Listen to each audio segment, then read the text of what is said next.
नमस्कार दोस्तों, current affairs revision for prelim 2020 में आपका स्वागत है। साइंस एंड टेक से संबंधित करंट अफेयर्स के रिवीजन का ये हमारा 10th लेक्चर है। इस वीडियो में हम मार्च महीने के साइंस एंड टेक से संबंधित करंट अफेयर्स को रिवाइज करेंगे। डिस्कशन का फर्स्ट इंपॉर्टेंट आर्टिकल 2020 AV2 से संबंधित है। क्या कंटेस्ट है? देखो, ये पहला एस्ट्रॉयड है जो पूरी तरह से वीनस ग्रह के चारों ओर वीनस के ऑर्बिट में चक्कर लगाता है। मतलब ये एस्ट्रॉयड ना सिर्फ वीनस ग्रह के चारों ओर चक्कर लगाता है, पूरी तरह से वीनस प्लैनेट के ऑर्बिट में ही रहता है ये एस्ट्रॉयड। ये खास बात है। मतलब ये एस्ट्रॉयड जो है किसी और प्लैनेट के ऑर्बिट को क्रॉस नहीं करता है। मान लीजिए ये सोलर सिस्टम का प्लेन है, तो इस एस्ट्रॉयड का जो ऑर्बिट है सोलर सिस्टम के प्लेन से ऑलमोस्ट 15 डिग्री यानी 15 डिग्री टिल्ट करता है। देखो, वो एस्ट्रॉयड्स जो पूरी तरह से अर्थ के चारों ओर चक्कर लगाते हैं और अर्थ के ऑर्बिट में ही रहते हैं, ऐसे एस्ट्रॉयड्स के ग्रुप को कहा जाता है एटायरस। तो नेचर जो है इस एस्ट्रॉयड का वही है, बस फर्क ये है एटायरस ग्रुप में जो एस्ट्रॉयड्स आते हैं वो अर्थ के चारों ओर चक्कर लगाते हैं और कंप्लीटली अर्थ के ऑर्बिट में रहते हैं, जबकि ये जो एस्ट्रॉयड है ये वीनस के चारों ओर चक्कर लगा रहा है और वीनस के ऑर्बिट में ही रहता है। तो इसको आप एटायरस की वजह वेटायरा कह सकते हो, V फॉर वीनस। थोड़ी और इंफॉर्मेशन, कहां से ये डिस्कवरी हुई है? इसको डिस्कवर किया गया है ज्विकी ट्रांजिएंट फैसिलिटी के द्वारा। ये एक प्रकार से कैमरा है पालोमर ऑब्जर्वेटरी में। ये पालोमर ऑब्जर्वेटरी कहाँ पर है? कैलिफोर्निया, USA में। इस एस्ट्रॉयड का जो ऑर्बिट है वो सूर्य के काफ़ी ज़्यादा नज़दीक है, इसीलिए देखो ये विजिबल होता है सुबह सुबह या फिर शाम के समय। वीनस ग्रह सन के रिलेटिवली नज़दीक है अगर हम अर्थ से कंपेयर करें, और एस्ट्रॉयड जो है वो वीनस के चारों ओर चक्कर काट रहा है, वीनस के ऑर्बिट में ही रहता है, तो इस वजह से ये दिखता है या तो सुबह सुबह या फिर शाम को। कैसे ये वीनस के ऑर्बिट से बाहर निकल सकता है? अगर देखो मरकरी का जो ग्रेविटेशनल फील्ड है वो ज़्यादा हो जाता है, तो फिर मरकरी की तरफ आकर्षित हो सकता है ये एस्ट्रॉयड, और ये भी हो सकता है कि मरकरी के ऑर्बिट में ना आए, मरकरी से सीधा क्रैश कर जाए ये एस्ट्रॉयड। आगे थोड़ी सी और इन्फॉर्मेशन है ज्विकी ट्रांजिएंट फैसिलिटी के बारे में, जो इतनी ज़्यादा इंपॉर्टेंट नहीं है। देखो, ज्विकी ट्रांजिएंट फैसिलिटी को फंड किया जाता है national science foundation and international collaboration of partners के द्वारा। जो ज्विकी ट्रांजिएंट फैसिलिटी का डेटा है उसका एनालिसिस होता है, प्रोसेसिंग होती है infrared processing and analysis center में। नासा सपोर्ट करता है ज्विकी ट्रांजिएंट फैसिलिटी के सर्च को अपने near earth object observation program की सहायता से, ताकि ज्विकी ट्रांजिएंट फैसिलिटी जो है नियर अर्थ ऑब्जेक्ट्स को सर्च कर सके। इससे पहले भी 2 एटायरस को डिस्कवर किया जा चुका है ZTF के द्वारा। एटायरस मतलब वो एस्ट्रॉयड्स जो अर्थ के चारों ओर चक्कर काटते हैं और अर्थ के ऑर्बिट में ही रहते हैं कंप्लीटली। तो हमने पूरा आर्टिकल डिस्कस किया 2020 AV2 के बारे में। चलते हैं आगे। नेक्स्ट आर्टिकल एक रोवर के बारे में है, नासा का नया मार्स रोवर, जिसका नाम काफ़ी ज़्यादा अच्छा है। नाम है परजिविरेंस, मतलब लगन। जैसे हम बात करते हैं आपको लगन से पढ़ने की आवश्यकता है। देखो, रोवर का मतलब क्या होता है? रोवर का सिंपल भाषा में मतलब ये होता है एक ऐसी चीज़ जो घूमते हुए टाइम स्पेंड करती है। और अब हम स्पेस की लैंग्वेज में बात करें, देखो लैंडर जब लैंड करता है किसी भी स्पेशल बॉडी पर, तो उस लैंडर में से ये गाड़ी निकलती है 4 या फिर 6 पहियों की। ये गाड़ी घूमती है, घूम घूम कर एक्सपेरिमेंट करती है, डेटा इकट्ठा करती है, सैंपल इकट्ठा करती है, ताकि प्रॉपर रिसर्च की जा सके। तो इसको जो ये 4 या 6 पहियों की गाड़ी है इसे कहा जाता है रोवर। इसी प्रकार के एक नए रोवर को नासा के द्वारा मार्स के ऊपर भेजा जाएगा, जिसका नाम है परजिविरेंस। वेट कितना है ये सब चीज़ें इंपॉर्टेंट नहीं होती। इसको मैनेज किया जाएगा नासा की जेट प्रोपल्सन लैब के द्वारा। मिशन का काम होगा ये फाइंड आउट करना क्या मंगल ग्रह पर पास्ट में कभी माइक्रोबियल लाइफ एग्जिस्ट करती थी। माइक्रोबियल लाइफ मतलब ये जो major group of microorganisms हैं जैसे bacteria, archaea, fungi, algae, protozoa, virus, क्या ये कभी पहले मार्स पर एग्जिस्ट करते थे? इसके अलावा मंगल ग्रह पर चट्टान के टुकड़े और डस्ट को भी कलेक्ट किया जाएगा इस रोवर के द्वारा। नेक्स्ट पॉइंट, रोवर का काम ये भी होगा मंगल ग्रह की जियोलॉजी को स्टडी करना, मंगल ग्रह के क्लाइमेट को स्टडी करना। इससे पहले देखो और कौन से रोवर्स भेजे जा चुके हैं नासा के द्वारा मंगल ग्रह के ऊपर। सोजर्नर 1997 में, स्पिरिट एंड अपॉर्चुनिटी 2004 में, क्यूरियोसिटी ये मार्स को एक्सप्लोर कर रहा है 2012 के बाद से ही। तो ये हमने आर्टिकल डिस्कस किया नासा के नए रोवर के बारे में जिसका नाम है परसिविरेंस, जिसको नासा के द्वारा भेजा जाएगा मंगल ग्रह पर। इंपॉर्टेंट आर्टिकल क्यासनूर फॉरेस्ट डिजीज के बारे में है। क्या कंटेस्ट है? प्रपोजल ये है इस डिजीज के ऊपर रिसर्च करने के लिए एक सेंटर इस्टेब्लिश किया जाए कर्नाटक के शहर सागर में। बात करें हम क्यासनूर फॉरेस्ट डिजीज के बारे में, ये देखो होता है क्यासनूर फॉरेस्ट डिजीज वायरस की वजह से। ये वायरस जो है KFD वायरस, ये फ्लेविविरिडे वायरस फैमिली का एक मेंबर है। सबसे पहले इस डिजीज को आइडेंटिफाई किया गया था 1957 में एक बीमार बंदर में। अब देखो हर साल 400 से लेके 500 लोगों को ये डिजीज हो जाता है। शुरुआत में सिर्फ कर्नाटक में इस डिजीज के मामले रिपोर्ट किए गए थे, लेकिन बाद में ये जो डिजीज है दूसरे स्टेट्स में भी फैल गया। सबसे पहले चूंकि देखो बंदर में ये डिजीज रिपोर्ट किया गया था, तो लोकल लोगों के द्वारा इस डिजीज को मंकी फीवर के नाम से भी जाना जाता है। ये डिजीज देखो एक टिक के काटने से होता है। ये जो पिस्सू है, पिस्सू से वायरस जो है वो ट्रांसमिट हो जाता है एनिमल्स में या फिर ह्यूमन बींग्स में। इवन अगर इस वायरस ने किसी एनिमल को इन्फेक्ट किया है, मान लीजिए कोई बंदर है वो इस वायरस से इन्फेक्ट हो गया है, तो उस इन्फेक्टेड बंदर से वायरस जो है ह्यूमन बींग्स में ट्रांसमिट कर सकता है। साइन एंड सिम्टम्स की बात करें, 3 से लेके 8 दिनों के बाद इस वायरस के इन्फेक्शन के सिम्टम्स दिखने स्टार्ट होते हैं। ठंड लगती है, बुखार होता है, सर दर्द होता है, मसल में पेन होता है, उल्टी आती है, पेट और इंटेस्टिनल संबंधित प्रॉब्लम्स होती हैं, खून भी आ सकता है। तो ये सारे सिम्टम्स हैं वायरस के इन्फेक्शन के, जिसका नाम है क्यासनूर फॉरेस्ट डिजीज वायरस, जिसकी वजह से ये डिजीज होता है। कई बार देखो एकदम से ब्लड प्रेशर बहुत ज़्यादा लो हो जाता है, प्लेटलेट्स कम हो जाते हैं, RBC और WBC काउंट भी कम हो जाता है।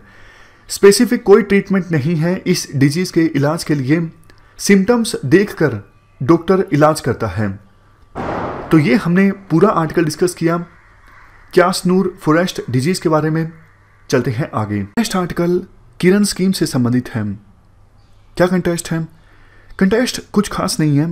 PIB में एक आर्टिकल आया था किरण स्कीम के लिए फंड्स एलोकेशन से संबंधित। किरण स्कीम देखो साइंस ऑफ टेक्नोलॉजी डिपार्टमेंट की एक बहुत ही इंपॉर्टेंट स्कीम है साइंस में वुमेन को प्रमोट करने के लिए। देखो 2014 से पहले साइंस में ज़्यादा से ज़्यादा महिलाएं अपना करियर इस्टेब्लिश करें, ये इंश्योर करने के लिए काफ़ी सारी स्कीम्स चल रही थी। लेकिन 2014 में क्या हुआ, इन सभी स्कीम्स को मर्ज करके एक अम्ब्रेला स्कीम बना दी गई जिसका नाम है किरण स्कीम। पूरा नाम आपने जान लिया, knowledge involvement in research advancement through nurturing. क्या मकसद है इस स्कीम का, मतलब किस चीज़ पे फोकस करती है ये स्कीम? देखो इस अम्ब्रेला स्कीम के अंदर काफ़ी सारी वुमेन एक्सक्लूसिव स्कीम्स हैं।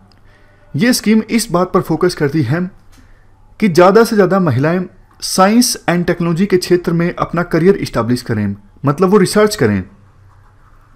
होता क्या है, बहुत सी महिलाएं शुरुआत में साइंस के क्षेत्र में रिसर्च करना स्टार्ट करती हैं, लेकिन जेंडर संबंधित प्रॉब्लम्स की वजह से, फॉर एग्जांपल बच्चे के जन्म के बाद छुट्टी ले ली, तो वो गैप जो है वो बड़ा हो जाता है, करियर जो है वुमेन रिसर्चर्स का छूट जाता है।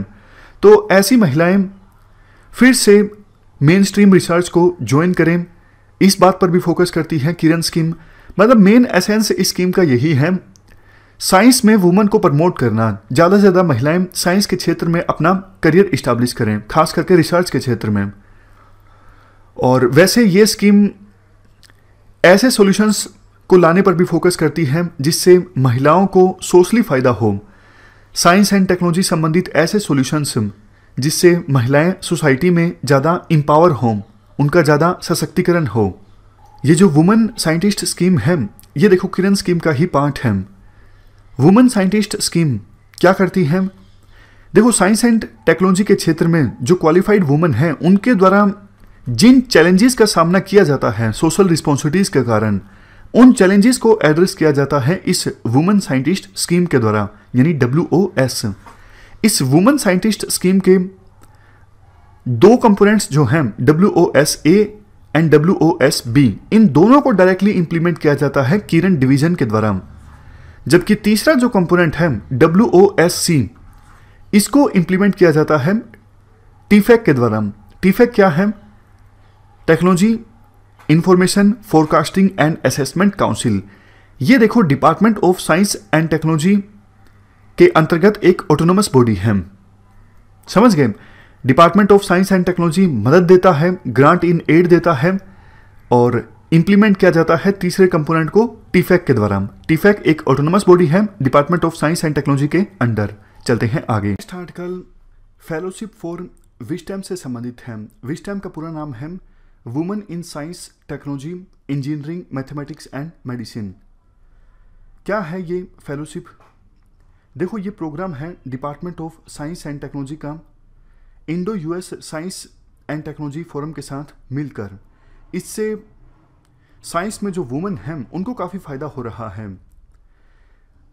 USA में जो काफ़ी फेमस और प्रीमियर इंस्टीट्यूशंस हैं, उनके साथ रिसर्च करने का मौका मिल रहा है भारत की वुमेन साइंटिस्ट, इंजीनियर्स और टेक्नोलॉजिस्ट को।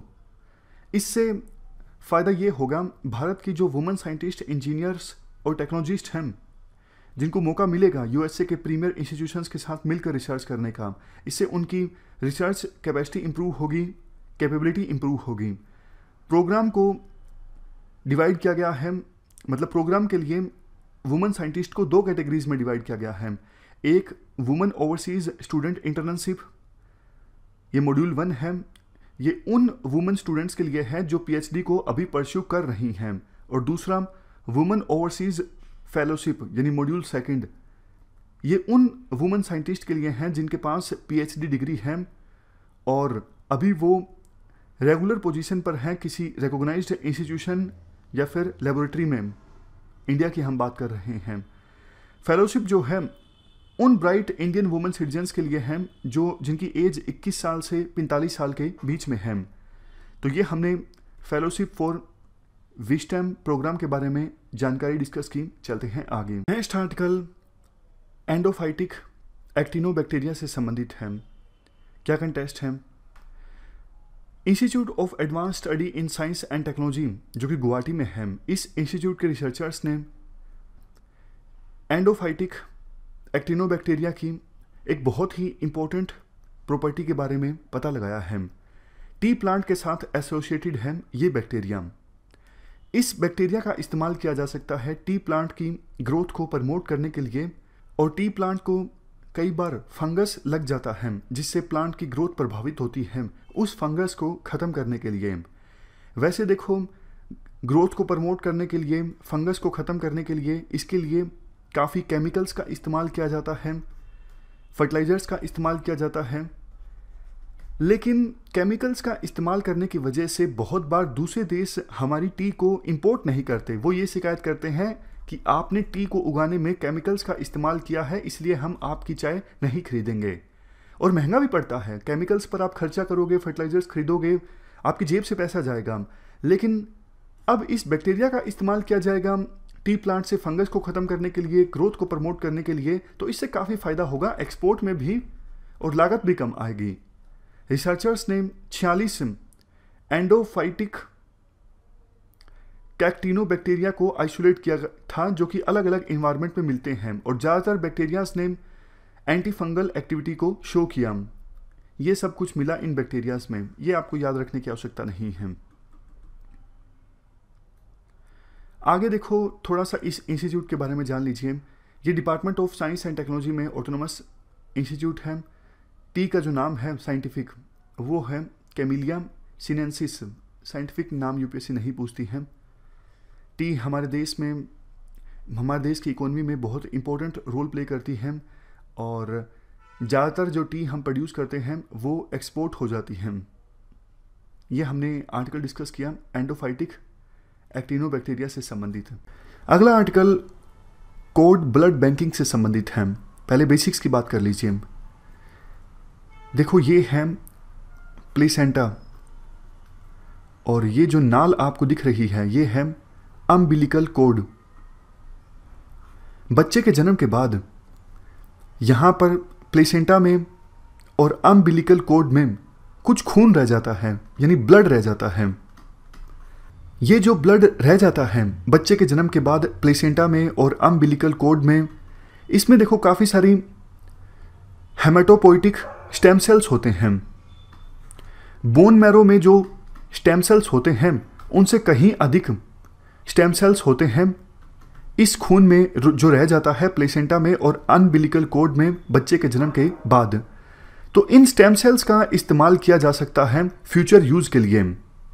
समझ गए? मतलब देखो, पहले जानकारी नहीं हुआ करती थी तो इस खून का अच्छे से इस्तेमाल नहीं किया जाता था, लेकिन अब जानकारी है कि इस ब्लड में काफ़ी स्टेम सेल्स होते हैं, तो इस ब्लड का इस्तेमाल किया जाता है स्टेम सेल्स को एक्सट्रैक्ट करने के लिए, और स्टेम सेल्स को बहुत कम टेम्परेचर पर स्टोर करके रखने के लिए। इसे कहा जाता है code blood banking. Stem cells को देखो बहुत कम टेम्परेचर पर स्टोर करके इसलिए रखा जाता है क्योंकि स्टेम सेल्स की जो सेल्फ लाइफ है वो इंक्रीज हो और फ्यूचर में उन स्टेम सेल्स का इस्तेमाल किया जा सके। इन स्टेम सेल्स का इस्तेमाल किया जा सकता है काफ़ी सारे डिजीज़ के इलाज के लिए, जैसे cancer, blood disease for example खून की कमी यानी एनीमिया, कुछ डिसऑर्डर्स, कुछ डिजीज़ इम्यून सिस्टम से संबंधित जो हमारी बॉडी की क्षमता है बॉडी को डिफेंड करने की, उसे कमज़ोर कर देते हैं। ऐसे डिजीज़ के इलाज के लिए भी उपयोग हो सकता है इन स्टेम सेल्स का। जैसा हमने डिस्कस किया, यहाँ पर बोन मैरो के अपेक्षाकृत 10 गुना ज़्यादा स्टेम सेल्स मिलते हैं और रिजेक्शन भी इन स्टेम सेल्स का काफ़ी कम होता है। तो समझ गए आप code blood banking. Simply 20 second में फिर से रिपीट कर देता हूँ। प्लेसेंटा में और अम्बिलिकल कोड में जो खून रह जाता है बच्चे के जन्म के बाद, उस खून से स्टेम सेल्स को एक्सट्रैक्ट करके बहुत कम टेम्परेचर पर स्टोर करके रखा जाता है ताकि फ्यूचर में उन स्टेम सेल्स का इस्तेमाल किया जा सके। इसे कहा जाता है कोड ब्लड बैंकिंग। चलते हैं आगे। Next article ARI 516 grape variety के बारे में है। ये देखो अंगूर की एक नई किस्म है। इस अंगूर की इस हाइब्रिड किस्म को डेवलप किया गया है अंगूर की 2 स्पीसीज की हाइब्रिडिंग करके। एक तो देखो विटिस लेब्रुस्का की काटावावा वैरायटी और दूसरी विटिस विनिफेरा की ब्यूटी सीडलेस वैरायटी।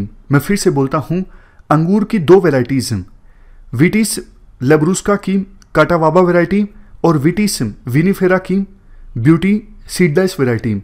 इन दोनों की आपस में इंटर ब्रीडिंग की गई और अंगूर की जो किस्म पैदा हुई उसी का नाम है ARI 516 ग्रेप वैरायटी। कहाँ पे ये डेवलप हुई ये वैरायटी? ARI में, पुणे में एक इंस्टीट्यूट है Agharkar research institute, department of science and technology के अंतर्गत ये ऑटोनोमस इंस्टीट्यूट है। यहीं पर अंगूर की इस वैरायटी को डेवलप किया गया। यूपीएससी इस प्रकार के क्वेश्चन बहुत पूछती है कि ARI 516 न्यूज़ में था, ये क्या है? क्या कोई फर्टिलाइजर है, कोई हर्ब है या फिर अंगूर की नई किस्म है? तो आंसर होगा अंगूर की नई किस्म है। देखो अंगूर की ये जो वैरायटी है इसके काफ़ी सारे एडवांटेजेस हैं। एक तो फंगल रेसिस्टेंस है इस वैरायटी में, मतलब फफूंदी नहीं लगेगी। इसके अलावा पैदावार ज़्यादा होगी, अंगूर की इस किस्म में रस ज़्यादा होगा। तो अंगूर की इस नई वैरायटी का इस्तेमाल किया जा सकता है जूस, जैम, रेड वाइन, इन सब की मैन्युफैक्चरिंग के लिए।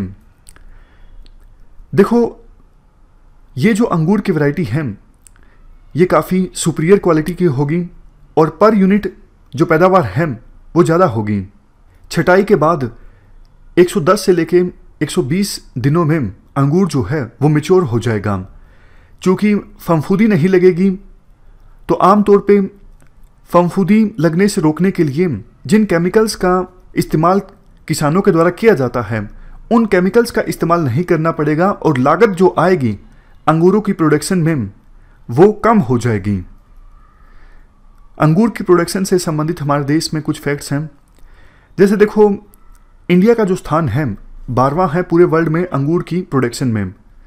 78% अंगूर जो प्रोड्यूस होता है इंडिया में वो यहीं पर कंज्यूम हो जाता है।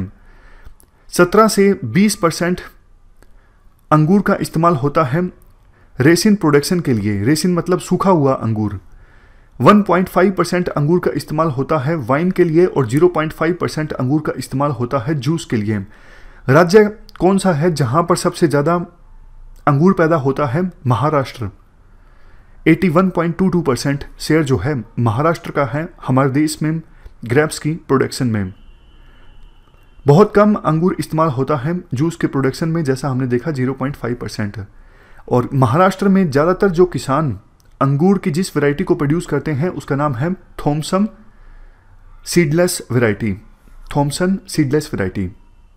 तो ये हमने काफ़ी सारे फैक्ट्स डिस्कस किए ARI 516 ग्रेप वैरायटी के बारे में। देखो, कोलैबोरेशन हुआ था MACS यानी Maharashtra association for cultivation of science and ARCI centre for powder metallurgy and new materials. उसी का नतीजा है इस वैरायटी का डेवलप होना। चलते हैं आगे। नेक्स्ट आर्टिकल मिथेनट्रोप्स यानी मिथेन ऑक्सीडाइजिंग बैक्टीरिया से संबंधित है। क्या कंटेस्ट है? पुणे में एक इंस्टीट्यूट है अगरकर रिसर्च इंस्टीट्यूट। इस इंस्टीट्यूट में साइंटिस्ट ने मिथेन बैक्टीरिया के उन अलग अलग 45 स्ट्रेन्स को आइसोलेट किया है जो सक्षम है राइस के प्लांट से मिथेन एमिशंस को कम करने में। मैं फिर से बोलता हूँ, राइस के प्लांट्स से जो मिथेन एमिट होता है उस मिथेन को कम किया जा सकता है इन 45 अलग अलग मिथेनट्रोफिक बैक्टीरिया के स्ट्रेन्स के द्वारा। ये जो बैक्टीरिया हैं ये देखो मेटाबोलाइज करते हैं और मिथेन को कार्बन डाइऑक्साइड में कन्वर्ट कर देते हैं। इनकी सहायता से मिथेन के एमिशन को इफेक्टिवली कम किया जा सकता है। मिथेन की बात करें, ये second most important green house gas है। ये कार्बन डाइऑक्साइड के अपेक्षाकृत 26 गुना ज़्यादा पोटेंट है। राइस फील्ड्स में मिथेनट्रोफ्स जो बैक्टीरिया होते हैं ये कहाँ पर एक्टिव होते हैं? जड़ के नज़दीक, रूट के नज़दीक, जहाँ पर सोइल और वाटर इंटरफेस होता है वहाँ पर ये एक्टिव रहते हैं। इसके अलावा देखो मिथेनट्रोफ्स का इस्तेमाल किया जा सकता है मिथेन वैल्यू एडिशन स्टडीज़ में भी। जो बायोमिथेन जनरेट होती है वेस्ट से, इस बायोमिथेन को यूज़ किया जा सकता है मिथेनट्रोफ्स के द्वारा वैल्यू एडिड प्रोडक्ट्स में कन्वर्ट करने में, जैसे single cell protein, carotenoids, biodiesel, इस प्रकार के दूसरे अन्य प्रोडक्ट्स बनाए जा सकते हैं मिथेनट्रोफ्स के द्वारा उस बायोमिथेन से जो वेस्ट से जनरेट होती है। देखो, राइस फील्ड से बहुत ज़्यादा मिथेन जनरेट होती है। होता क्या है, राइस को प्रोड्यूस करने में बहुत ज़्यादा पानी की आवश्यकता होती है। खेत में काफ़ी समय तक पानी जमा रहता है। तो जब पानी जमा रहता है खेत में काफ़ी समय तक, ये ह्यूमन मेड वेटलैंड बन जाता है। इसी पानी में ऑर्गेनिक मैटर का डिग्रेडेशन होता है, वो भी अनार्बिक मतलब ऑक्सीजन की एब्सेंस में। तो ऐसी सिचुएशन में काफ़ी ज़्यादा मिथेन जनरेट होती है। राइस फील्ड से टोटल वर्ल्ड में जितनी मिथेन जनरेट होती है उसमें 10% कंट्रीब्यूट करते हैं।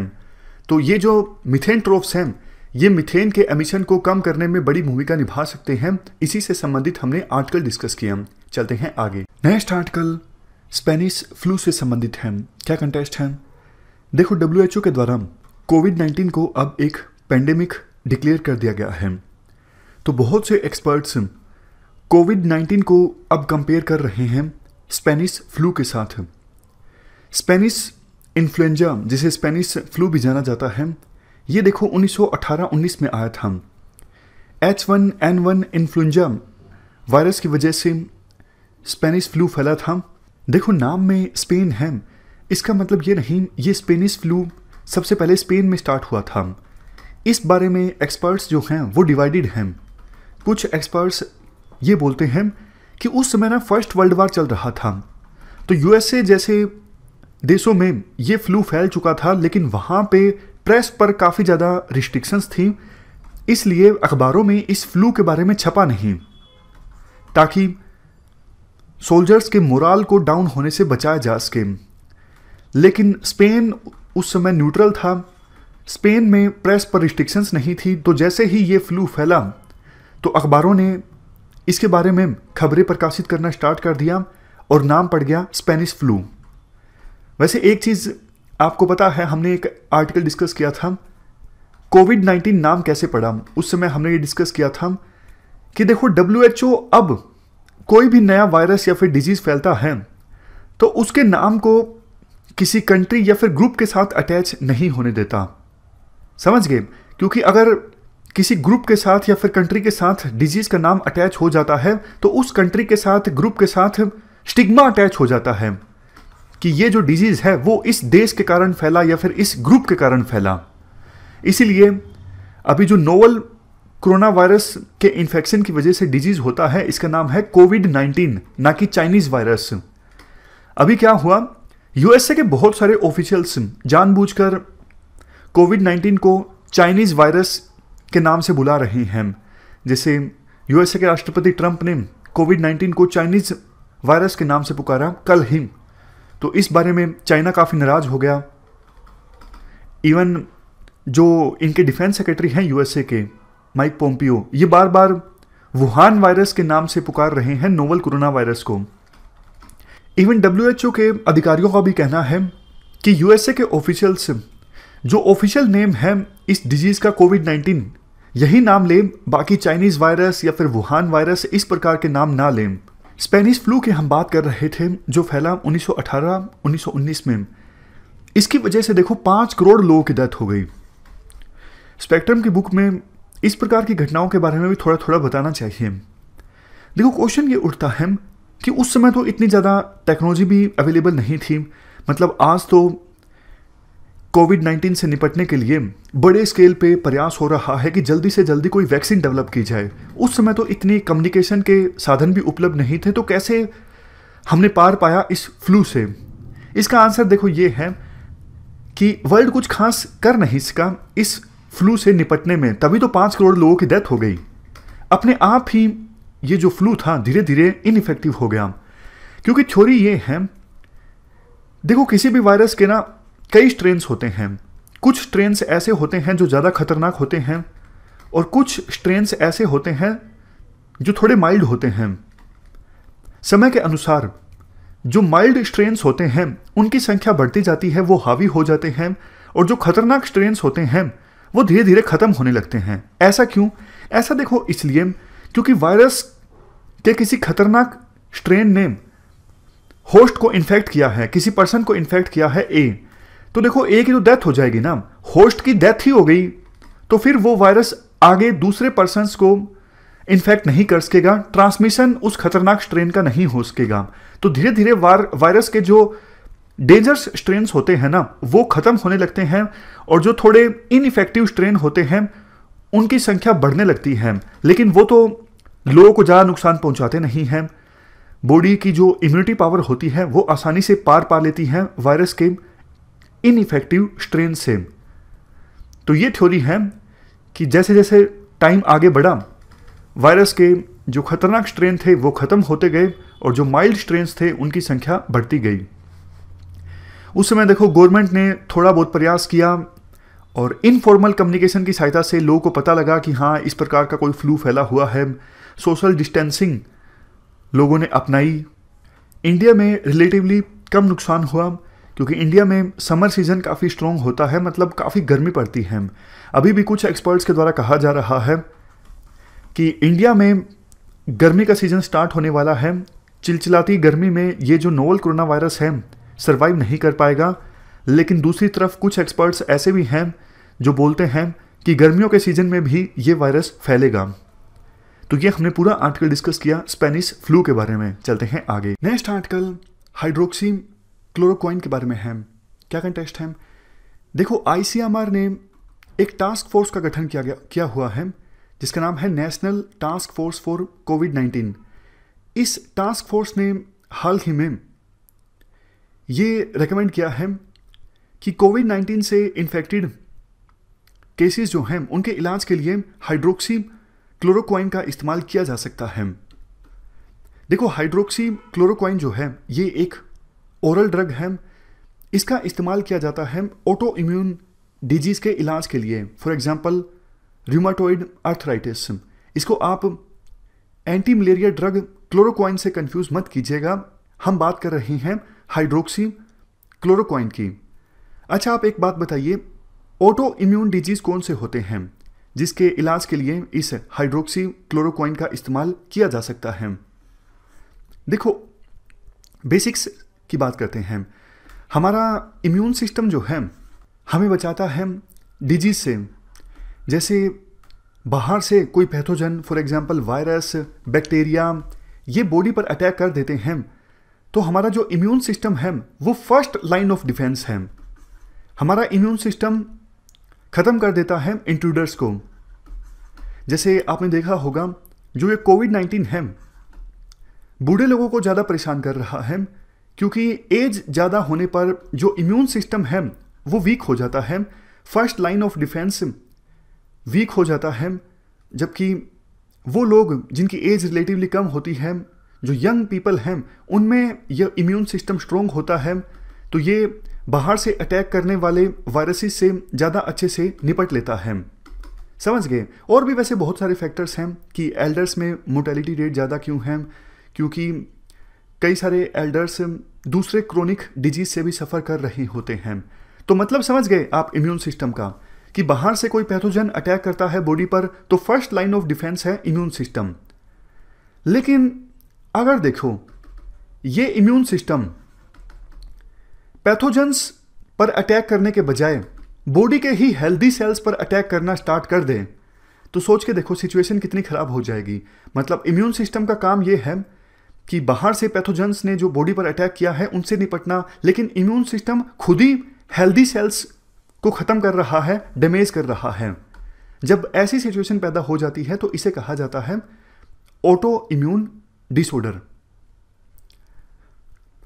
और जिस डिजीज के इलाज के लिए इस दवाई का इस्तेमाल किया जाता है हाइड्रोक्सी क्लोरोक्वाइन, उस डिजीज का नाम है रूमाटॉइड आर्थराइटिस। मतलब ना सिर्फ ये डिजीज बल्कि इस प्रकार के दूसरे ऑटो इम्यून डिजीज भी।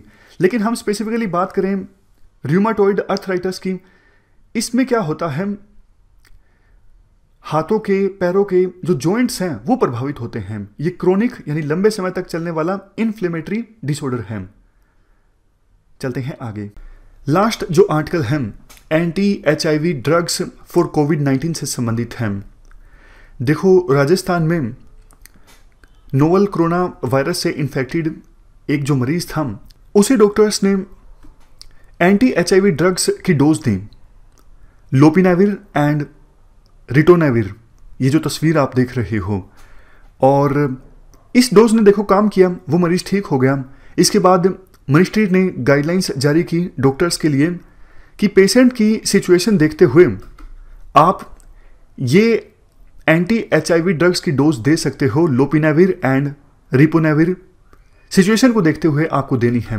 वैसे अभी कोई ऐसा प्रमाण नहीं है कि कोविड-19 से इन्फेक्टेड पर्सन्स के लिए ये जो डोज है काम करेगी, इसलिए केस टू केस बेसिस पर डॉक्टर्स देख सकते हैं कि ये डोज देनी चाहिए या फिर नहीं देनी चाहिए। यूपीएससी पूछ सकती है ये जो डोज हैं लोपिनाविर एंड रिटोनाविर किसके लिए हैं? ये एंटी HIV ड्रग्स हैं। आर्टिकल हंटिंगटन डिजीज के बारे में है। क्या कंटेस्ट है? National centre for sale science यानी NCCS। कहाँ पर है? पुणे में है। इस सेंटर के साइंटिस्ट ने फ्रूट फ्लाइज में, ये जो तस्वीर आप देख रहे हो ये फ्रूट फ्लाई की है, यानी फ्रूट्स को खाने वाले कीड़े की है। फ्रूट फ्लाइज में HTT जीन यानी कि हंटिंगटन जीन को स्टडी किया। मैं फिर से बोलता हूं, इस सेंटर के साइंटिस्ट ने फ्रूट फ्लाइज के अंदर HTT जीन यानी कि हंटिंगटन जीन, जिसे HD जीन भी कहा जाता है, इस जीन को स्टडी किया। इस जीन में म्यूटेशन के कारण यानी इस जीन में परिवर्तन के कारण, बदलाव के कारण हंटिंगटन डिजीज होता है ह्यूमन बींग्स में। पहले हम हंटिंगटन डिजीज के बारे में बेसिक जानकारी डिस्कस करते हैं, उसके बाद स्टडी में कुछ जो नई बातें सामने आई उनके बारे में भी जानेंगे। देखो, हंटिंगटन डिजीज एक प्रोग्रेसिव जेनेटिक डिसऑर्डर है। प्रोग्रेसिव डिसऑर्डर वो डिसऑर्डर होते हैं जो समय के हिसाब से, मतलब जैसे जैसे समय बढ़ता है और भी ज़्यादा डिजीज जो है वो गंभीर होता जाता है, सीरियस होता जाता है। ये हंटिंगटन डिजीज ब्रेन को प्रभावित करता है। जिसको हंटिंगटन डिजीज हो जाता है उसकी समझने की क्षमता प्रभावित होती है, वो पर्सन कॉन्सेंट्रेट नहीं कर पाता, मेमोरी लॉस देखने को मिलता है, मूड स्विंग देखने को मिलता है और पर्सनैलिटी में काफ़ी ज़्यादा बदलाव आ जाता है। देखो, ये जो HTT जीन होते हैं यानी हंटिंगटन जीन, ये एक प्रोटीन की प्रोडक्शन करते हैं जिसका नाम है हंटिंगटिन।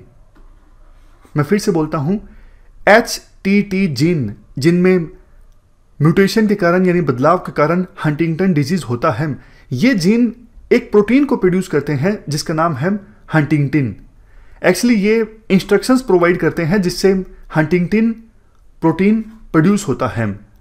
लेकिन जब जीन में बदलाव आ जाता है, परिवर्तन आ जाता है किसी प्रकार का, तो सही ढंग से इंस्ट्रक्शंस नहीं दी जाती हंटिंगटिन प्रोटीन को प्रोड्यूस करने के लिए। फॉल्टी इंस्ट्रक्शंस दी जाती हैं, गलत इंस्ट्रक्शंस दी जाती हैं, जिसकी वजह से एबनॉर्मल हंटिंगटिन प्रोटीन प्रोड्यूस होता है। मतलब असामान्य प्रोटीन प्रोड्यूस होता है हंटिंगटिन। क्लम्प बन जाते हैं, क्लम्प मतलब गुच्छे, जैसे एक जगह इकट्ठा हो गया, इस प्रकार के क्लम्प्स बन जाते हैं हंटिंगटिन प्रोटीन के। और ये जो गुच्छे बन जाते हैं इस प्रोटीन के, इससे देखो ब्रेन सेल्स की फंक्शनिंग प्रभावित होती है, ब्रेन में न्यूरॉन्स की डेथ हो जाती है और इसी की वजह से ये डिजीज होता है हंटिंगटन। इसका कोई इलाज नहीं है। फिजियोथेरेपी, पेशेंट के सिम्टम्स के हिसाब से कुछ ड्रग्स, या फिर टॉक थेरेपी, मतलब पेशेंट से बोलने की कोशिश की जाती है बार बार, तो कुछ सिम्टम्स मैनेज हो सकते हैं इन सब चीज़ों से। तो ये तो हमने देखो बेसिक डिस्कस कर लिया हंटिंगटन डिजीज का। अब जानते हैं स्टडी में क्या कुछ सामने आया। स्टडी में देखो ये सामने आया है कि हंटिंगटिन प्रोटीन के जो क्लम्प बन जाते हैं यानी गुच्छा जो बन जाता है, इससे दूसरे जो प्रोटीन हैं वो छुप जाते हैं, वो हाइड हो जाते हैं। जैसे फ्रूट फ्लाइज में एक प्रोटीन होता है ORB2, ये भी प्रोटीन फॉर्मेशन में काफ़ी अहम भूमिका निभाता है। ये भी काम नहीं करता हंटिंगटिन प्रोटीन के क्लम्प बनने की वजह से यानी गुच्छा बनने की वजह से। तो फ्रूट फ्लाई में ORB2 प्रोटीन का इक्विवेलेंट है, ह्यूमन बींग्स में एक प्रोटीन है CPEB। तो इस फैमिली के जो प्रोटीन हैं वो भी नहीं प्रोड्यूस होते हंटिंगटिन प्रोटीन के क्लम्प बनने की वजह से, और इसी वजह से ये डिजीज होता है। तो ये हमने पूरा आर्टिकल डिस्कस किया। चलते हैं आगे। Next article white fly resistant cotton की वैरायटी के बारे में है। बेसिक्स की बात पहले करते हैं। व्हाइट फ्लाई का क्या मतलब है? व्हाइट फ्लाई देखो एक प्रकार का पेस्ट है। पेस्ट मतलब प्लांट्स को नुकसान पहुंचाने वाला कीड़ा। ये जो पेस्ट है व्हाइट फ्लाई, ये देखो 2000 से ज़्यादा प्लांट स्पीसीज को डैमेज करता है। ये व्हाइट फ्लाई क्या करते हैं? पत्तों को खा जाते हैं। प्लांट्स के जो लीव्स होते हैं यानी पत्ते, उनको खा जाते हैं और फसल को काफ़ी नुकसान पहुंचाते हैं। कॉटन के लिए खास करके काफ़ी ज़्यादा नुकसानदायक होते हैं ये व्हाइट फ्लाइज। 2015 में देखो पंजाब में कॉटन की 2/3 फसल को खराब कर दिया था इन व्हाइट फ्लाइज ने। अभी कंटेक्स्ट ये है, नेशनल बोटेनिकल रिसर्च इंस्टीट्यूट के द्वारा कॉटन की एक ऐसी वैरायटी को तैयार किया गया है जिस पर वाइट फ्लाई का असर नहीं होगा। मतलब इस कॉटन की वैरायटी को जब उगाया जाएगा तो पत्तों को खा नहीं सकेंगे वाइट फ्लाइज। ये कहां पर है इंस्टीट्यूट? ये देखो लखनऊ में है। थोड़ी और इंफॉर्मेशन डिस्कस करते हैं। वैसे देखो बीटी कॉटन जो है वो भी आपको पता है जेनेटिकली मॉडिफाइड क्रॉप है, बट दो और फसल को नुकसान पहुंचाने वाले जो कीड़े हैं उनका तो असर नहीं होता बीटी कॉटन का, but white flies BT cotton को भी नुकसान पहुंचा देते हैं।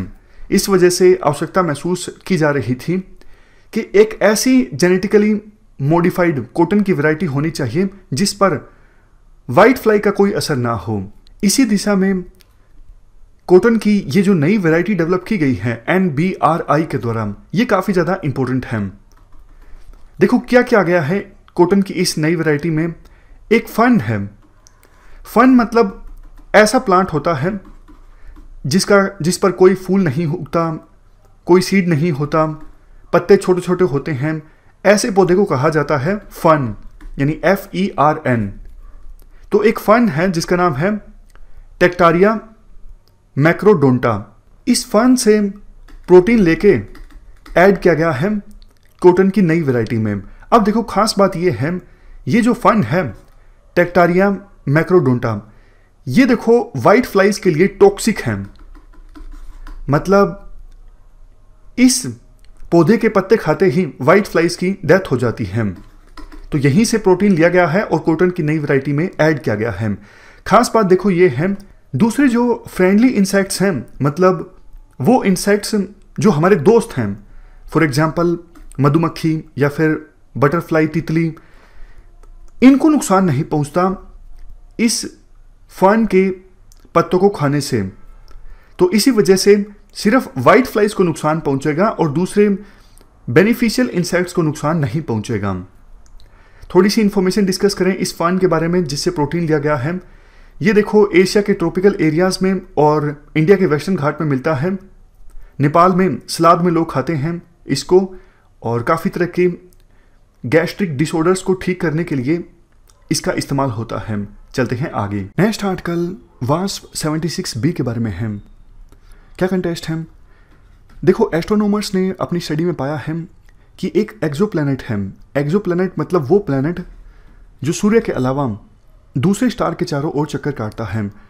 तो इस एक्सोप्लैनेट पर जिसका नाम है वास्प 76b, पानी के बजाय लोहे की बारिश होती है। फिर से बोलता हूँ, पानी के बजाय लोहे की बारिश होती है। ये पाया गया है एस्ट्रोनॉमर्स के द्वारा एक एक्सोप्लैनेट पर जिसका नाम है वास्प 76b। और ज़्यादा इंफॉर्मेशन डिस्कस करें। देखो ये जो एक्सोप्लैनेट है वास्प 76b, ये ऑलमोस्ट जुपिटर से 2 गुना विड्थ का है। और नाम जो रखा गया है वास्प 76b इसलिए रखा गया है क्योंकि यूके की एक वास्प टेलीस्कोप ने इसे डिटेक्ट किया था 4 साल पहले। ये अर्थ से ऑलमोस्ट 640 लाइट ईयर्स दूर है और ये अपने होस्ट स्टार, मतलब ये एक्सोप्लैनेट जिस स्टार के चारों ओर चक्कर काटता है उससे काफ़ी नज़दीक है। इसी वजह से सिर्फ 43 घंटे ये एक्सोप्लैनेट लेता है अपने होस्ट स्टार के चारों ओर चक्कर काटने में। चूंकि ये अपने होस्ट स्टार के काफ़ी नज़दीक है, इसलिए दिन के समय इस एक्सोप्लैनेट पे जो टेम्परेचर होता है वो होता है 2400 डिग्री सेल्सियस। देखो इतना ज़्यादा टेम्परेचर होगा तो लोहा भी पिघल जाएगा। जब लोहा पिघल जाएगा, रात होगी, टेम्परेचर काफ़ी कम हो जाएगा और उस समय लोहा जो पिघल गया था वो कंडेंस हो जाएगा और बारिश होगी लोहे की। रिसर्चर्स के अनुसार लोहे की बारिश देखो इसलिए होती है क्योंकि इस एक्सोप्लैनेट की एक ही साइड हमेशा स्टार को फेस करती है।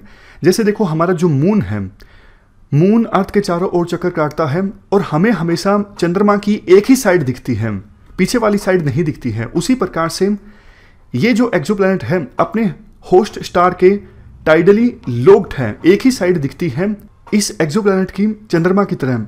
देखो टाइडली लोक्ड वो सिचुएशन होती है जब कोई ऑब्जेक्ट दूसरे ऑब्जेक्ट के चारों ओर चक्कर काटता है, फॉर एग्जाम्पल मून है, मून अर्थ के चारों ओर चक्कर काटता है, मून का अपने रोटेशन पे रोटेट करने का जो टाइम है वो सेम है उस टाइम के जिसमें वो दूसरी ऑब्जेक्ट के चारों ओर चक्कर काट रहा है। मतलब 28 डेज लेता है मून अर्थ के चारों ओर एक चक्कर पूरा करने में, और 28 डेज मून के द्वारा लिए जाते हैं अपनी एक्सिस पे रोटेट होने के लिए। तो दोनों टाइम जो है वो सेम है। तो जब दोनों टाइम सेम होते हैं, मतलब अपनी एक्सिस पर रोटेट करने का टाइम और दूसरे ऑब्जेक्ट के चारों ओर चक्कर काटने का टाइम जब दोनों टाइम सेम होते हैं, तो मतलब वो जो ऑब्जेक्ट है वो टाइडली लोक्ड है। समझ गए? तो ये हमने काफ़ी डिटेल से डिस्कस किया वास्प 76b के बारे में। चलते हैं आगे। नेक्स्ट आर्टिकल SIRT1 से संबंधित है। क्या कंटेस्ट है? TIFR यानी Tata institute of fundamental research के साइंटिस्ट ने हाल ही में ये पाया कि ग्लूकोज जो है वो SIRT1 के फंक्शन को डायरेक्टली कंट्रोल करता है। तो पहले तो हम ये जान लेते हैं ये SIRT1 क्या है। ये देखो एक एंजाइम है जिसे NAD डिपेंडेंट डीएसिटिलेज साइटोइन 1 के नाम से भी जाना जाता है। साइटोइन यानी silent mating type information regulation 2 homologue. ये देखो जार्गन्स हैं, इनके बारे में क्वेश्चन नहीं पूछा जाएगा। करता क्या है ये SIRT1 एंजाइम? ये देखो उन प्रोटीन को डीएसिटेट करता है जो सेल्स रेगुलेशन में कंट्रीब्यूट करते हैं। मैं फिर से बोलता हूँ ये लाइन, ये एंजाइम जिसके बारे में अभी हमें डिस्कस कर रहे हैं SIRT1, ये उन प्रोटीन्स को डीएसिटिलेट करता है जो सेल्स की रेगुलेशन में कंट्रीब्यूट करते हैं। अब आपके माइंड में ये क्वेश्चन आया होगा, इसका क्या मतलब है डीएसिटिलेट का? इसका मतलब देखो ये है किसी ऑर्गेनिक कंपाउंड से एसिटिल ग्रुप को रिमूव करना, ये मतलब है डीएसिटिलेट का। अब देखो इस स्टडी से संबंधित और डिटेल्स डिस्कस करें। अगर शॉर्टेज हो जाए या फिर SIRT1 एंजाइम पे ग्लूकोज का कंट्रोल ना हो तो इससे डायबिटीज़ हो सकती है। बैलेंस इस्टेब्लिश करने के लिए ग्लूकोज और फैट मेटाबॉलिज्म के बीच SIRT1 प्रोटीन लेवल जो हैं वो बढ़ जाते हैं जब आप फास्ट कर रहे हो, मतलब कुछ खा नहीं रही हो, और SIRT1 प्रोटीन लेवल जो हैं वो कम हो जाते हैं नॉर्मल हेल्दी इंडिविजुअल्स में अगर आप रेगुलर रूप से खाना खा रही हो। और इसके बाद देखो ये बोला जाता है आर्टिकल में, फीड स्टेज में यानी खाना खाने के दौरान ग्लूकोज जो है वो SIRT1 एंजाइम की एक्टिविटीज़ को रेगुलेट करता है, कंट्रोल करता है। लेकिन अगर SIRT1 एंजाइम की एक्टिविटीज़ पर ग्लूकोज का कंट्रोल ख़त्म हो जाए और इससे SIRT1 इंक्रीज हो सकता है, जिसकी वजह से हाइपर ग्लाइसीमिया हो सकता है। फास्टेड स्टेट में हाइपर ग्लाइसीमिया मतलब ग्लूकोज का जो लेवल है बॉडी में बहुत ज़्यादा बढ़ जाता है और एक प्रकार से डायबिटीज़ है। ये हमने बात की फास्टेड स्टेट में, मतलब खाना जब कोई कम खाता है। और बात करें कांस्टेंट फीडिंग या फिर हाई कैलोरी इनटेक की, जब कोई लगातार खाता है, ज़्यादा कैलोरीज कंज्यूम करता है, तो ऐसी सिचुएशन में SIRT1 का जो लेवल है वो कम हो जाता है और इससे जल्दी उम्र बढ़ती है, मतलब बुढ़ापा जल्दी आ जाता है, मोटापा आ जाता है। समझ गए? मतलब ग्लूकोज का कंट्रोल अगर ख़त्म हो जाता है SIRT1 पे तो इससे संबंधित जो एक्टिविटीज़ हैं वो इंक्रीज़ हो जाती हैं और इससे हो जाता है हाइपर ग्लाइसीमिया यानी डायबिटीज़। और अगर कोई ज़्यादा, ये हमने बात की फास्टेड स्टेट की, जब कोई कम खाता है और ज़्यादा खाता है, ज़्यादा कैलोरीज कंज्यूम करता है, तो ये जो लेवल है SIRT1 एंजाइम का ये कम हो जाता है, इससे बुढ़ापा आता है और मोटापा आता है। वैसे ये आर्टिकल काफ़ी ज़्यादा डीप में था, थोड़ी कम संभावना है इतने डीप में जाकर यूपीएससी क्वेश्चन पूछेगी। क्वेश्चन सिंपल भी आ सकता है, ये SIRT1 क्या है, ये एंजाइम है, किससे संबंधित है, इस प्रकार के बेसिक फैक्ट्स यूपीएससी के द्वारा पूछे जा सकते हैं साइंस एंड टेक में। Next article nano composite coating से संबंधित है। देखो एरोस्पेस में डिफेंस सेक्टर में, ऑटोमोबाइल सेक्टर में, स्पेस सेक्टर में मिसाइलें बनती हैं, रॉकेट बनते हैं, बड़ी बड़ी मशीनों का इस्तेमाल होता है। और उन मशीनों में जो टूल्स होते हैं उनमें काफ़ी वियर एंड टियर हो जाता है। मतलब जब मशीन चलती है तो देखो मशीन में जो पुर्जे लगे हुए होंगे, पुर्जे आपस में भिड़ेंगे, फ्रिक्शन डेवलप होगा, तो इससे काफ़ी एनर्जी जो है वो वेस्ट हो जाती है, एफिशिएंसी कम आती है। लेकिन अब international advance research centre for powder metallurgy and new materials यानी ARCI में रिसर्चर्स ने friction reducing nano composite coating को डेवलप किया है। नैनो कंपोजिट मटेरियल की कोटिंग का अगर हम इस्तेमाल करेंगे इन सेक्टर्स में मशीन्स के ऊपर तो फिर फ्रिक्शन कम होगा। ये जो कोटिंग है ये देखो निकल टंगस्टन बेस्ड कोटिंग है जिसमें सिलिकॉन कार्बाइड सब माइक्रोन पार्टिकल्स का भी इस्तेमाल होगा। तो इस नैनो कंपोजिट कोटिंग के इस्तेमाल करने से इन सेक्टर्स में मशीनों में वियर एंड टियर कम होगा, फ्रिक्शन कम डेवलप होगा, एनर्जी कम वेस्ट होगी और एफिशिएंसी बढ़ेगी। तो ये पूरा आर्टिकल हमने डिस्कस किया नैनो कंपोजिट कोटिंग के बारे में। ये पूछा जा सकता है कौन से सेक्टर्स को फ़ायदा होगा इस कोटिंग से, क्या इस कोटिंग से फ्रिक्शन कम होगा, ये पूछा जा सकता है। कौन से इंस्टीट्यूट के रिसर्चर्स ने ये कोटिंग डेवलप की, ये भी पूछा जा सकता है। चलते हैं आगे। इंपॉर्टेंट आर्टिकल हंता वायरसेस के बारे में है। देखो पूरी दुनिया अभी फ़िलहाल परेशान है कोविड-19 की महामारी से जो कि फैल रहा है नोवल कोरोना वायरस से, जिसे सबसे पहले आइडेंटिफाई किया गया था चाइना की वुहान सिटी में। अब देखो चाइना से ही एक और वायरस को आइडेंटिफाई किया गया है जिसके इन्फेक्शन से हाल ही में चाइना के यूनान प्रोविंस में एक पर्सन की डेथ हो गई। जैसे ही पता लगा कि पर्सन हंता वायरस से इन्फेक्टेड है, उसके कुछ ही समय बाद 23 मार्च 2020 को उस पर्सन की डेथ हो गई। तो हंता वायरसेस के बारे में हम बेसिक इन्फॉर्मेशन जान लेते हैं। हंता वायरसेस देखो वायरसेस की एक ऐसी फैमिली है जो स्प्रेड करते हैं रोडेंट्स के थ्रू, रोडेंट जैसे चूहा। देखो नोवल कोरोना वायरस का पर्सन टू पर्सन ट्रांसमिशन होता है, यानी एक इंसान से दूसरे इंसान में चला जाता है novel corona virus. But hanta virus के साथ ऐसा नहीं होता। तो जितना नोवल कोरोना वायरस घातक है उतना खतरनाक ये हंता वायरस नहीं है। बट हाँ इतना ज़रूर है कि चूहे से ये ह्यूमन बीइंग में ट्रांसमिट कर सकता है। अगर चूहे में या फिर किसी दूसरे रोडेंट में ये हंता वायरस है तो उस रोडेंट से यानी चूहे से ये जो हंता वायरस है ह्यूमन बीइंग में ट्रांसमिट कर सकता है। तो इसलिए सावधान रहने की तो आवश्यकता है। सिम्टम्स की बात करें तो कुछ कुछ सिम्टम्स वैसे ही हैं जैसे कोविड-19 के हैं, यानी नोवल कोरोना वायरस से इन्फेक्शन के हैं, जैसे कमजोरी, बुखार, मसल्स में दर्द, पेट में प्रॉब्लम्स, खांसी, सांस मुश्किल से आना। ऑलमोस्ट ये सारी प्रॉब्लम्स नोवल कोरोना वायरस से इन्फेक्शन के बाद भी होती हैं।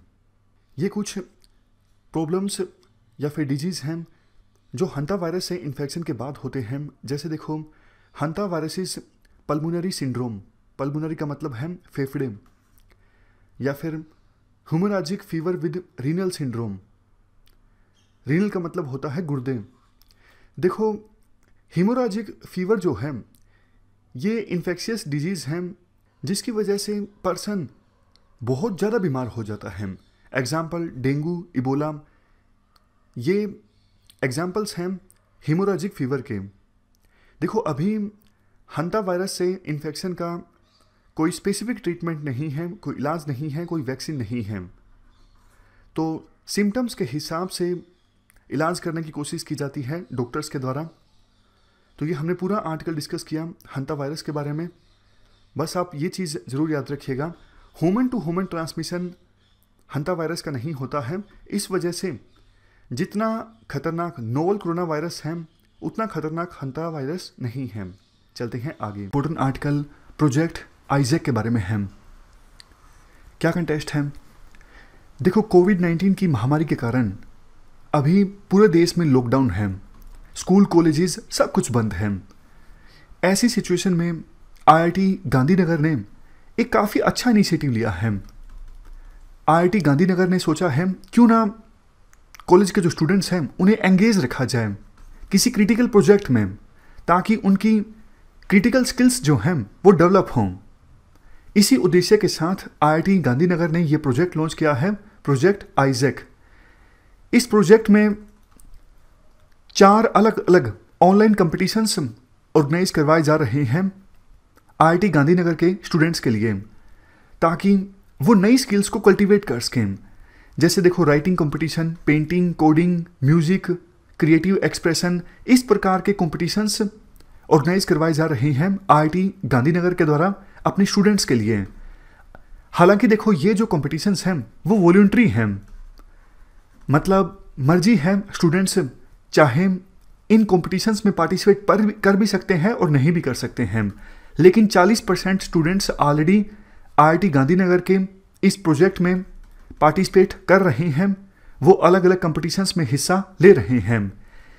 देखो, ये जो प्रोजेक्ट है ये बाकी एकेडमिक इंस्टीट्यूशंस के लिए भी एक मॉडल का काम कर सकता है कि लॉकडाउन होते हुए भी कैसे स्टूडेंट्स के साथ एंगेज किया जाए, कैसे ये इंश्योर किया जाए कि स्टूडेंट्स नई स्किल्स को इनकलकेट करें, नई चीज़ें सीखें, क्रिटिकल थिंकिंग को कैसे डेवलप किया जाए स्टूडेंट्स के अंदर घर रहते हुए भी। देखो, प्रोजेक्ट का नाम आइजैक इसलिए है क्योंकि न्यूटन, जिनका पूरा नाम है आइजैक न्यूटन, इनको भी 1665 में घर भेज दिया गया था। ये ट्रिनिटी कॉलेज कैम्ब्रिज में थे, उस समय इनकी उम्र थी सिर्फ 22 साल। लंदन में एक बहुत बड़ा प्लेग आया था, ग्रेट प्लेग ऑफ लंदन, तो इनको घर भेज दिया गया था। और जब ये घर थे तो उस समय इन्होंने बहुत ही डीप डिस्कवरीज की थी, जैसे theories of optics, theory of gravity, calculus. ये बहुत इंपॉर्टेंट डिस्कवरीज न्यूटन के द्वारा उसी समय की गई थी जब उनको प्लेग के दौरान कॉलेज से घर में भेजा गया था। तो ये हमने पूरा आर्टिकल डिस्कस किया प्रोजेक्ट आइजैक के बारे में। चलते हैं आगे। आर्टिकल ह्यूमनॉइड रोबोट के टेस्ट से संबंधित है। क्या क्या टेस्ट है?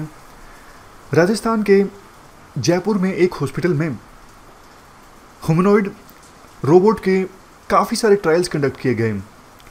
ह्यूमनॉइड रोबोट, देखो, वो रोबोट होता है जिसकी बॉडी की शेप ह्यूमन बॉडी से मिलती जुलती है। जैसे आप स्क्रीन पे देख सकते हो, ये रोबोट है, लेकिन बॉडी की जो शेप है वो ह्यूमन से मिलती जुलती है, इसलिए ये जो रोबोट हुआ ये हुआ ह्यूमनॉइड रोबोट। क्यों टेस्ट चल रहे हैं ह्यूमनॉइड रोबोट के? देखो, ह्यूमनॉइड रोबोट्स का इस्तेमाल किया जाएगा कोविड-19 के जो पेशेंट होंगे जिनको आइसोलेशन में रखा जाएगा, उनको खाना देने के लिए या फिर उनको मेडिसिन्स देने के लिए। इससे जो हेल्थ केयर वर्कर्स हैं जैसे नर्स या फिर डॉक्टर, उनको बार बार आइसोलेशन वार्ड में नहीं जाना पड़ेगा और उनके इन्फेक्शन का जो खतरा है काफ़ी कम हो जाएगा, क्योंकि रोबोट जो है वो आइसोलेशन वार्ड में जाएगा और नोवल कोरोना वायरस से इन्फेक्टेड पर्सनस को खाना देकर आएगा और मेडिसिन्स भी देकर आएगा। रोबोट जब वापस आएगा तो उसे आसानी से डिसइंफेक्ट भी किया जा सकता है। देखो, कोविड-19 की महामारी में बहुत से हेल्थ केयर वर्कर्स ने भी अपनी जान गंवा दी है। वो फ्रंट लाइन पर रहकर पेशेंट्स का इलाज करने की कोशिश करते हैं। प्रोटेक्टिव गियर्स इनके द्वारा अपनाया जाता है अपने बॉडी को बचाने के लिए। बावजूद इसके बहुत बार इन्फेक्शन जो है हेल्थ केयर वर्कर्स को हो जाता है। तो हेल्थ केयर वर्कर्स को बचाने के लिए जो फ्रंट लाइन पर लड़ते हैं, ये जो ह्यूमनॉइड रोबोट हैं काफ़ी ज़्यादा कारगर सिद्ध हो सकते हैं। चलते हैं आगे। हमारा नेक्स्ट आर्टिकल है डार्कनेट से रिलेटेड। नारकोटिक्स कंट्रोल ब्यूरो ने रिसेंटली डार्कनेट के अंदर जो लोग काम कर रहे हैं वो नारकोटिक्स ऑपरेटिव को अरेस्ट कर लिया है। इसमें ये इल्जाम लगता है कि ये है ना साइकोट्रॉपिक ड्रग्स की स्मगलिंग कर रहा था by ship to various other countries to abroad. Darknet होता क्या है? डार्कनेट को डार्क वेब भी कहते हैं। देखिए, 3 तरह के वेब्स है। एक सरफेस वेब जहां पे कॉमनर्स यूज करते हैं surface web. Second deep web, यहाँ पे गवर्नमेंट एजेंसीज अपने इंफॉर्मेशन शेयर करती है वन सोर्स से सेकेंड सोर्स को। तीसरा होता है डार्क वेब या डार्कनेट, यहाँ पे हैकर्स अपने कारनामे अंजाम देते हैं, जैसा कि ड्रग्स की स्मगलिंग हो गई, चाइल्ड पोर्नोग्राफी हो गई और मनी लॉन्ड्रिंग हो गई। इस तरह के काम अंजाम देते हैं ये लोग। Illegal activities. ये लोग स्टैंडर्ड कम्युनिकेशन प्रोटोकॉल्स यूज नहीं करते, जिसकी वजह से ये लोग इनएक्सेसिबल होते। गवर्नमेंट एजेंसीज फेल हो जाती है इनको पकड़ने के लिए, और इंटरनेट सर्विस प्रोवाइडर्स के पास भी इनकी कोई इंफॉर्मेशन नहीं होती है। अगर आप अपने कोई भी सर्च इंजन में गए तो आपको मिलेगा इनकॉग्निटो ऑप्शन। इनकॉग्निटो ऑप्शन अपनी इंफॉर्मेशन छुपाने के लिए यूज किया जाता है। जैसा कि बैंक के इंटरनेट बैंकिंग कर रहे हैं आप, तो पासवर्ड छुप जाते हैं यहाँ पे, इंफॉर्मेशन सेफ नहीं होगी। लेकिन फिर भी अगर बैंक के गेटवेज अच्छे नहीं रहे, कुछ लूप होल्स है उसमें, तो इंटरनेट सर्विस प्रोवाइडर ये इंफॉर्मेशन एक्सेस कर सकता है, एंड गवर्नमेंट भी। लेकिन यहाँ पे जो non standard communication protocols use किए हैं लोग, इसकी वजह से गवर्नमेंट एजेंसी और इंटरनेट सर्विस प्रोवाइडर फेल हो जाते हैं इनको पकड़ने के लिए। ये लोग गूगल क्रोम या गूगल या सफारी यूज नहीं करते, ये सर्च इंजन यूज नहीं करते। इनके लिए एक स्पेशल सर्च इंजन होता है जो कि कहलाता है TOR, the onion ring. The onion ring को डेवलप किया गया था मिड 1990s में by the United states naval research laboratory employees. मकसद ये था कि यूएस इंटेलिजेंस की जो भी कम्युनिकेशन होती है ऑनलाइन, उसको प्रोटेक्ट किया जा सके। लेकिन अब ये गलत कामों में यूज किया जा रहा है। नारकोटिक्स कंट्रोल ब्यूरो देखिए आप क्या है। नारकोटिक्स कंट्रोल ब्यूरो को 1986 में कॉन्स्टिट्यूट किया गया था गवर्नमेंट ऑफ इंडिया के द्वारा। ये एक narcotics drugs and psychotropic substance act 1985 कानून के तहत बनाया गया है। ये एक apex drug law enforcement and intelligence agency है, जिसकी जिम्मेदारी है कि ड्रग्स की ट्रैफिकिंग के अगेंस्ट फाइट लड़ सके और इंडिया में इलीगल सब्सटेंसेस आने से रुका सके। ये क्लोजली वर्क करती है customs and central excise department के साथ, स्टेट पुलिस डिपार्टमेंट के साथ, central bureau of investigation, central economic intelligence bureau और इंडिया की बहुत सारी अदर इंटेलिजेंस एजेंसी के साथ। इसके अलावा नेशनल और स्टेट लेवल पे भी ये मदद देती है गवर्नमेंट को। इसका काम ये होता है कि ट्रैक डाउन कर सके जितनी भी फॉरेन ट्रैफिकर्स आ रहे हैं और इलीगल एक्टिविटीज हो रही, जैसा कि स्मगलिंग वगैरह, वो सबको ट्रैक कर सके। नारकोटिक्स कंट्रोल ब्यूरो का हेडक्वार्टर होता है दिल्ली में, और ये मिनिस्ट्री ऑफ होम अफेयर्स से एफिलिएटेड है। नेक्स्ट आर्टिकल हमारा है mapping the Indian genome. Union government ने फाइनली क्लियरेंस दे दिया है जीन मैपिंग प्रोजेक्ट के लिए, जिसको जीनोम इंडिया प्रोजेक्ट GIP भी कहा जा रहा है। इसकी लागत लगी है, एस्टिमेटेड वर्थ बताया गया है कि 230 करोड़ रुपीस का प्रोजेक्ट होगा ये। और रिसेंटली डिपार्टमेंट ऑफ बायोटेक्नोलॉजी ने भी ये प्रोजेक्ट को क्लियर कर दिया है। Department of biotechnology ministry of science and technology के अंतर्गत काम करता है। ये काम 20 लीडिंग इंस्टीट्यूशंस को दिया गया है, जिनमें से एक इंडियन इंस्टीट्यूट ऑफ साइंस इन बैंगलोर भी है। जीनोम मैपिंग और जीनोम सीक्वेंसिंग होती क्या है? देखिए, जीनोम जो है एंटायर DNA को जीनोम कहते हैं, या एंटायर सीक्वेंस ऑफ जीन्स जो भी होते हैं उसको DNA कहते हैं, जो कि सेल में होता है। DNA 3.2 बिलियन बेस पेयर से बना होता है। ठीक है, एक जीनोम की वैल्यू है 3.2 billion DNA base pair. Simply समझने की कोशिश करते हैं। जीनोम जो कि जीनोम बनता है क्रोमोसोम से, क्रोमोसोम्स बनते हैं जीन से, और जीन्स बनते हैं बहुत सारे DNA से। और एक DNA है तो एक जीनोम होता है 3.2 बिलियन DNAs का। और काम ये है कि जीनोम की सीक्वेंसिंग किया जाए। देखिए, अगर ये कुछ इस तरह से हमारा DNA है, यहाँ पे इंफॉर्मेशन है, हमारी इंफॉर्मेशन होती है सीक्वेंस में। ठीक है, डबल हेलिक्स स्ट्रक्चर कहते हैं इसको, डबल हेलिक्स स्ट्रक्चर। काम ये है इसमें कि इंफॉर्मेशन को कोड कर सके, डिकोड कर सके कि ये किस तरह से बना हुआ है DNA, सो दैट अगर कोई प्रॉब्लम्स आ रहे हैं इसमें तो उसको सॉल्व किया जा सके फ्यूचर में इसके प्रॉब्लम्स के अगेंस्ट में मेडिसिन या वैक्सीन तैयार किया जा सके। तो ये मकसद है कि इस सीक्वेंस को स्टडी करना। ये प्रोजेक्ट का मकसद ये है कि अलग अलग सैंपल्स लिए जाएंगे जीन्स के और इन लोगों को स्टडी किया जाएगा। तो इस डिस्कशन में फिलहाल इतना ही है।